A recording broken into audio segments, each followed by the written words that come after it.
Hey, it's Steve Grant again, and in this video I'm joined again by Albert, and today we're going to be talking about the very broad subject area of stress, everyone's favourite subject.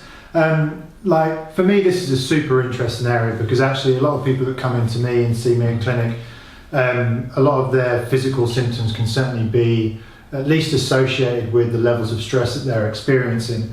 And whilst a lot of people will say that we haven't managed to evolve, I guess, to the levels of chronic stress that we might experience in modern day lives. Something that we've got to get used to is how we actually cope and deal with that, because if we haven't evolved to it yet, then actually it becomes, in a sense, our responsibility. We either have to pluck ourselves up and go and move to the Alps somewhere and live in the middle of nowhere, or we've actually got to get comfortable with the idea of how do we actually manage stress and how do we actually live with stress in our lives without it having such a profound impact on our physiology.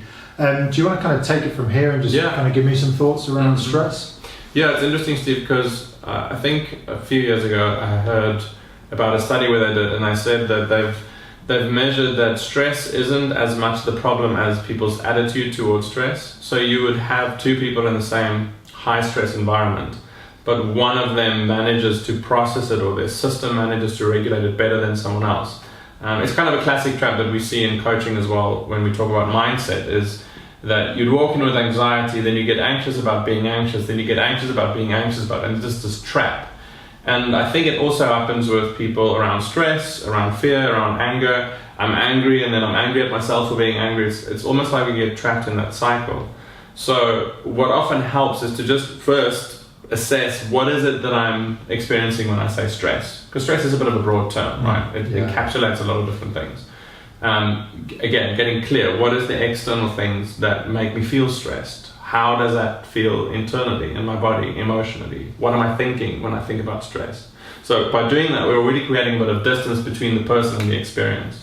And then we can say, how do we potentially shift this? What have I done before that helps me to bring myself, if we think about stress as red being stressed and green being comfortable, what moves me from green into orange and from orange into red? How do I know that I'm moving up? Can I catch it in the moment? And then can I bring myself down with specific techniques or practices or habits? So there's kind of a level of awareness that we have to bring to this area of stress. And I guess that comes with practice of being aware of it and observing what you're doing. Because I know certainly if someone's in the moment of being stressed, they probably don't have at that point the rationality of mind to be able to go, okay, I wonder what's going on here. What am I reacting to? You almost have to work through that. Is that right? And then to be able to observe afterwards to see, right, what were my triggers in that environment? Is that how you would? Yeah, no, absolutely. I mean, it's an interesting thing that we find in the coaching process is a lot of times a client will simply talk about their experience, and having talked about it becomes the tool, because the minute that it's called reflective practice. So the minute you reflect on an experience, the next time you're in a similar situation, your mind remembers, wait a minute, I'm noticing something familiar. So you're almost preempting, oh mate, this is going to happen. So what often happens classically, someone would walk in, they say they feel stressed, or they flipped out, or whatever the reaction is. Then we talk about that. The next time, they might catch it while it's happening. And a few times after that, they'll catch it just before it happens. So as you build your awareness, your ability to notice the changes before you ramp up to that red level, where it's really hard to think, becomes more refined. And then you can build in practices to support yourself and to bring yourself back down. That makes a lot of sense. So the initiation of awareness, then reflective practice, actually allows you to sort of be more and more aware of that level of stress going up.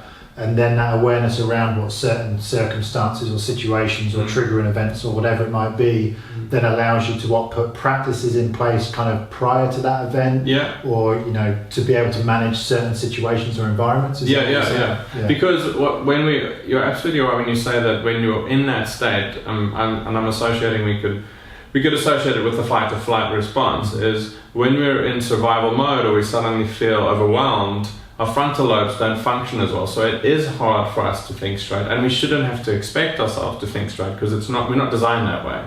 So just taking the pressure of having to feel better when you're under stress already takes the pressure off. So you feel better, ironically. Yeah. But then also, if I can see what happens, if I see the warning signs, and that's the other thing, the awareness is external. It's about what happens around me, what kind of events causes this, what days of the week. Some people would say they're stressed on Mondays and they'll find on Fridays.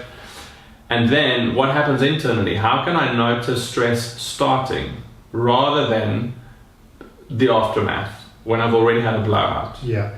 So it's saying, okay, I'm noticing a tension in my tummy, I'm noticing I'm clenching my jaw. These are the signals that your body sends you. So the awareness practice grows in terms of mental and around you, but also in terms of physical. Because the more we can tune into what our bodies tell us, the easier it becomes to manage it. Because that my sense is that's where there's a big gap currently, is people's internal awareness of what their body's telling them long before it becomes a chronic symptom. Yeah, that makes a lot of sense. So you said there about kind of frontal lobe and how that gets affected during stress. And I know certainly when we're looking at, I guess, tools to be able to help someone with this, there's been a bit of research around mindfulness meditation, that sort of thing, as to actually how that affects certain parts of the brain of, you know, improving the rational kind of like aspect of the brain, kind of down regulating that frontal lobe where you're a bit more I guess reactive, which is when you're stressed out, that natural fight or flight response is to be reactive. Right? So we should be comfortable with the fact that actually that is just a natural response, that we kind of act in that way, but obviously we don't want to be constantly fixed in that situation. So what sort of practices would you encourage, I guess, with people to help them with, once they kind of are aware of certain situations, what things might they actually use to help them deal with that, I guess? Yeah, I mean, mindfulness, definitely. It's one that a lot of people know. What I find interesting, though, is people would say, oh, I know I need to meditate. Like, I need to go to gym. I need to eat more vegetables, whatever it is. But so what I often try to encourage people to do is to stop seeing it as a chore or something you have to do.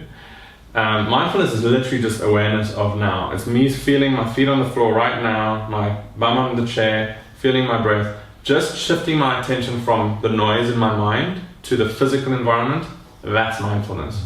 And you don't have to turn it into a 20-minute morning routine. You can start by doing it in the moment. So that's the one key element. It's just teach your brain, train your brain to become more aware of your sensory experience. Because when your brain feels I'm comfortable in this chair and I'm safe in this room, then your system starts calming down. The other one is breathing techniques, which sometimes goes with meditation as well. Just a deep breath into the stomach and exhale. You can do that 2-3 times. There's a lot of different methodologies, but the main thing is slowing your breath down, helping your sympathetic system calm down. And then, that's basically managing stress on a very day-to-day practical level. I think that's a really good point, because I think there's almost kind of emergence of meditation and mindfulness, and actually mindfulness is something that we really carry with us every second of the day, and we're able to tap into that. And meditation is kind of more of a deeper practice. I mean, I'm going to be speaking to one of my colleagues, David, about mindfulness and meditation in a bit more detail, but I think that's exactly right. I think it's that, how do we actually utilize mindfulness on a much more broader day-to-day, minute-by-minute basis to enable us to cope better with this kind of chronic stress environment that we kind of find ourselves in these days, I guess.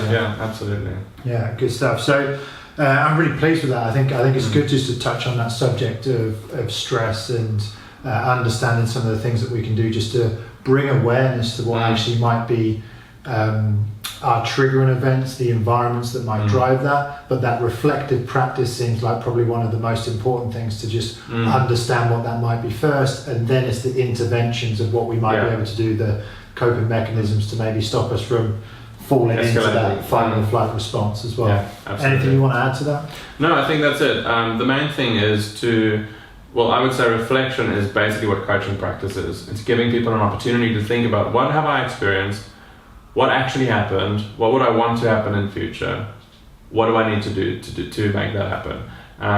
Sometimes, obviously, it's more detailed, but this, when it comes to stress, when it comes to any of the other changes you want to make, having that space where you can just switch off and think about the events really helps set you up for when that comes again. Cool, that's good. So thanks for watching this video. Me and Albert have been doing a series of videos, and we're going to do a lot more videos together as well. So feel free to check those out, and we'll be back soon.